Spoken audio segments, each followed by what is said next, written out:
Hi everybody, it's Franny from Heidi and Franny's Garage, and today we're swapping out the battery in the 996 Turbo.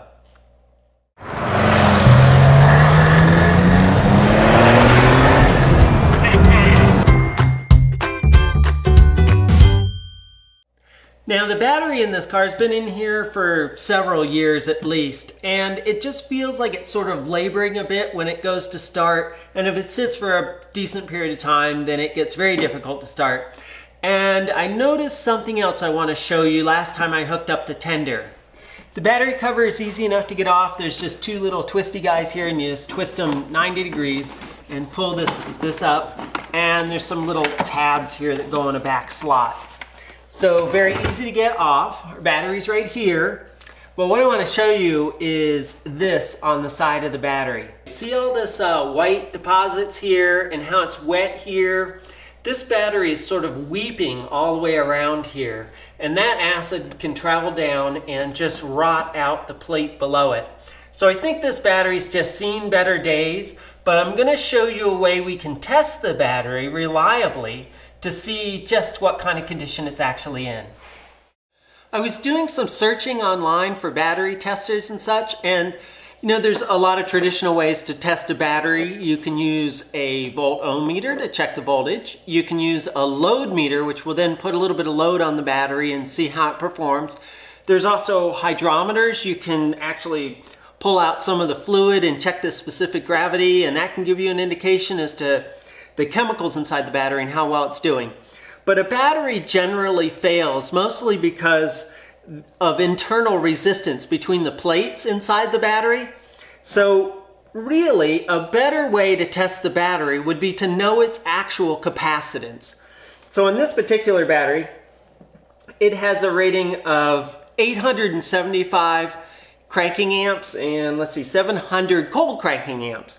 So this particular meter is called a solar meter, which is kind of deceptive, but it's really just a battery capacity meter. So it's kind of a little different in the way it tests things. So I think it's kind of interesting. So let's check. This battery should, as I said, should be somewhere around 875 for its cranking amps. So we just connect this. It's actually pretty easy to do. We just connect it to the negative terminal and then the positive terminal on the battery. We can leave the battery hooked up. All right, and we're getting a rating of, let's see, this is a voltage here, so 11.91. Now, the first thing we do is we hit the enter key on this, and it says SL1, which is the type of battery, and on the back, there's a conventional SL flooded battery, SL1 battery. Then there's several other different types of batteries, whether you have like a gel type battery or whatever.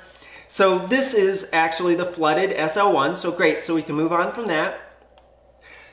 Then the next thing it's going to ask you is CA, or cranking amps. If you don't know your cranking amps, you can hit enter again and go on to cold cranking amps. But we're going to go ahead and set our cranking amps, because we know it, to be 875. Great, so we say enter, and then we run these down to 875, and then we lock that in, and then very quickly it will test the battery for us. There it goes. So it says 644. So it's telling me that the cranking amps on the battery is 644, so that should be 875. So we're down by more than 25% at this point, sounds like. I'm close to that. So that's not so great. Now it does have an indicator on here. It has 3 LEDs on it as well. It has OK, charge, and fail. So it's kind of telling me that the battery's probably okay, but it needs a charge, which this car's been driving and things, and so that's part of the problem with this battery is it's not really holding a great voltage, and its capacity has dropped. So all that together, we're going to go ahead and swap out this battery. Because our car is a 2004, it's got the onboard diagnostic systems, the ODB2. So that ODB is the onboard diagnostics. And the important thing about that is that there's an awful lot of electronic modules in these cars, and they're all talking to each other, all hooked up. And if you just pull the battery terminals off, you can kind of reset a ton of things on the car, and some of it will require you to even have to go back to the dealership and have them sort of tweak it a little bit. So there's a device you can buy. It's a little OBDII plug that can plug into your OBDII port that's underneath here, and it will provide power to the car. So you can go ahead and swap the battery out, and the modules and the computers never lose power, which is great. Now, one very important thing to know, once you plug this into the car, it is live, and the car is live regardless of whether the battery is installed or not.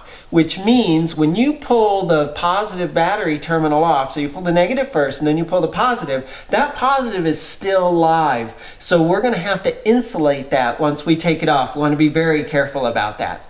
So all you need to do is plug your cable here into a 12-volt power source. If you've got one of those power packs, that's great. I just have a little adapter I can plug onto a battery. You just need something that's going to be a battery, not a charger. You want something that can receive power as well as give power. So batteries work really well for this. And then we just plug this into our OBDII port that's underneath here, right underneath here. And there's a light on the lighter adapter here that will light up. We're going to plug in here. So it only goes one way. Goes like this. And we plug it in, and we can see that we've got a red light here, indicator on our lighter socket here. So I know I've got power, and I know everything is flowing through, so we're all set here. When you disconnect the terminals on your battery, you want to always start with the negative and then the positive. And here's the reason why. Because if you take the positive off and you start wrenching away on this, if your wrench touches anything around here that's metal, it'll completely short out the battery because the negative terminal is always tied to the car as a ground. So we want to disconnect that one first to reduce any possibility of shorting out the car on the positive terminal. So go ahead and loosen up our negative. I like to use a very small ratchet for this so that there's not a lot of flailing around and big wrenches and things. These shouldn't be that tight. So we'll loosen this up, take it off the battery now. Remember we have our battery saver hooked up. All right, so there's our negative off. And just kind of push that out of the way, get it as far out of the way as possible. Now there's two things we need to do. We need to loosen up the bolt on the bottom, the clamp bolt that holds the battery down itself. And we've also got to remove the positive. Now remember, our positive is still hot because we have our battery tender on. So what I'm going to do is I'm going to remove the positive terminal, and then I'm going to put a protectant over it. It's just a rubber glove, thick rubber glove, and I'm going to tie it up so that there's no chance it can short out. Being very careful with this, because we can still, with that battery saver on there, this is live to ground, so we could, in theory, short out this whole system. So we have to be very careful. So we loosen this up, pull our positive terminal off, and before we do anything, we're going to slip this over it to insulate it. Now I've got a little tie here that we can use to tie this up so it doesn't come off. There we go. All right, I'm going to duck this under here and try to keep it out of the way. Now that our positive terminal has been insulated and is out of the way, we're going to go ahead and remove the clamp bolt down at the bottom that's holding the battery actually down. Now in this particular car, this is a 13mm clamp bolt down here at the bottom, and the two terminals were held on with 10mm bolts. Alright, so we move our plate here. The one last thing we have to do is remove the vent tube connection on the left side here. So we just pop this off. The new battery is going to have a vent tube connection over here as well, and we'll just go ahead and reinsert that as soon as we're done. Now I have got gloves on because this is acid. So you want to be kind of careful with that. And if it's really wet, you'll want to wipe it down. But just remember that if you get this on your fingers, that's why I'm wearing gloves. It's sulfuric acid. So that's a little scary. Okay, so our battery is free. Battery terminals are not connected. And our clamp bolt is off. We can now take our battery out. And these things are super heavy. All right, so we just place our new battery in and slide it a little to the right here.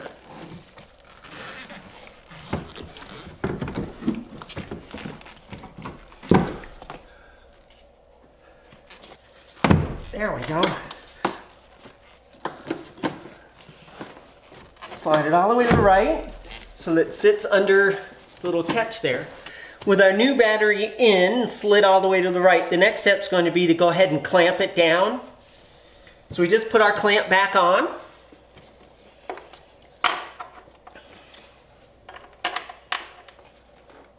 All right, simple enough.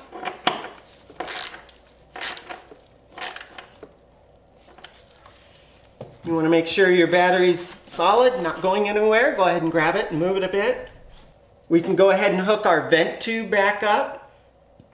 Just slides in the side here. Simple enough. Now there's a vent tube on the other side as well. And this particular battery didn't come with a vent or a plug. So I'm going to take the plug off the old battery and plug up this other hole, because the last thing we want is acid coming out this hole as well. Okay, pretty simple. Just stick it in the little hole here. Plug it up. There we go. Okay, our vent's installed. We're good there. Now, normally what you want to do is install your positive terminal first. It's the same thing. So if the negative terminal is off and you were to hit some bit of metal, then you won't have any shorting issues. But we're still live on these two cables anyways, but I still want to get this one, the positive terminal, hooked up as soon as possible so there's the least amount of danger. So we'll go ahead and unwrap it. And be very careful taking this off. The last thing you want to do is touch any metal anywhere. All right, great. I'm going to go ahead and put this on. Make sure it seats all the way down. You can go ahead and tighten this. Okay. Positive terminal is secure. Onto our negative terminal. Same thing, we're just going to put it on. You want to make sure, here's another thing I'd like to mention is as these battery terminals are coming on and off, there could be a little bit of sparking with them. These batteries emit hydrogen gas. So you want to always work in a well-ventilated area with these things and make sure that there's no chance that the gas could build up in any way. Okay, so we'll put our negative terminal on. One of the nice things about having power to our ODB2 connector down there is we're not getting a lot of sparking, which is wonderful. All right, we just tighten this up. Okay. With our battery terminals on, positive and negative on, and good and tight, we double check our battery and make sure that it's solid as well. We have our vent tube hooked up and we have our plug on the other side. So that's good. One last thing is the battery comes with a little red cover here. So we can go ahead and put that on. It just protects the positive terminal from any possibility of metal falling on it. It's always a very good thing to put on. So that's cool. The last thing we need to do up here is to just reinstall our battery cover. Simple enough. These little tabs go in the slot here. These guys on each side go down and turn in the direction in which the car is traveling, and then they're sort of locked in place. They're not super sturdy anyways, but that's it. So we're all done up here. The only thing we have to do now is just go ahead and disconnect our battery thing that we've got hooked up into the ODB2 port, and we're finished. With the new battery installed, all we have to do now is just remove our ODB2 battery saver. So we just unplug it, and that's it. You're all done. Super simple. Now this thing is just wonderful. So the computer all have all their memory. The car, in fact, has no clue that the battery's been changed out at all. The only thing about this is that it only works on ODB2 cars, so that would be 1996 and later. The earlier cars have a lot more primitive computers anyways, so it's going to be very dependent on the car as to how you swap out those batteries. You may lose your radio presets or something like that on it. So that's pretty much it. It's a very simple process.